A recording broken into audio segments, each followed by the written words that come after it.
Ecclesiasticus Chapter 13. He that toucheth pitch shall be defiled therewith, and he that fellowship with a proud man shall be like unto him.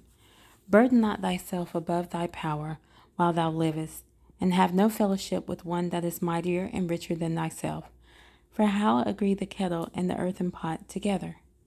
For if the one be smitten against the other, it shall be broken. The rich man hath done wrong, and he is threatened withal. The poor is wronged, and he must entreat also.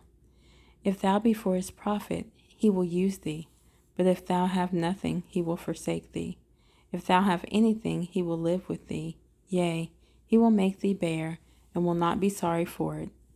If he have need of thee, he will deceive thee, and smile upon thee, and put thee in hope.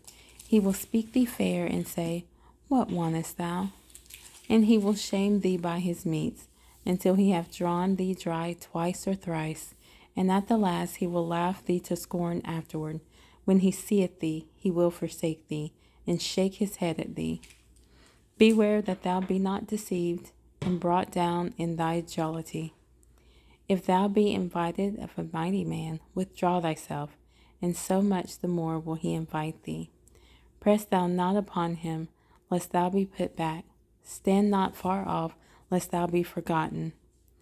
Affect not to be made equal unto him in talk, and believe not his many words, for with much communication will he tempt thee, and smiling upon thee will get thee out thy secrets.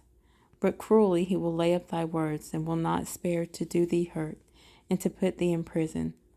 Observe and take good heed, for thou walkest in peril of thy overthrowing. When thou hearest these things, awaken thy sleep. Love the Lord all thy life, and call upon him for thy salvation. Every beast loveth his like, and every man loveth his neighbor. All flesh consorteth according to kind, and a man will cleave to his like. What fellowship hath the wolf with the lamb? So the sinner with the godly. What agreement is there between the hyena and the dog? And what peace between the rich and the poor? As the wild ass is in the lion's prey in the wilderness, so the rich eat up the poor. As the proud hate humility, so doth the rich abhor the poor. A rich man beginning to fall is held up of his friends, but a poor man being down is thrust away by his friends. When a rich man is fallen, he hath many helpers. He speaketh things not to be spoken, and yet men justify him. The poor man slipped, and yet they rebuked him too. He spake wisely, and could have no place. When a rich man speaketh, every man holdeth his tongue, and look, what he saith, they extol it to the clouds. But if the poor man speak, they say, What fellow is this? And if he stumble, they will help to overthrow him. Riches are good unto him that hath no sin, and poverty is evil in the mouth of the ungodly. The heart of a man changeth his countenance, whether it be for good or evil, and a merry heart maketh a cheerful countenance.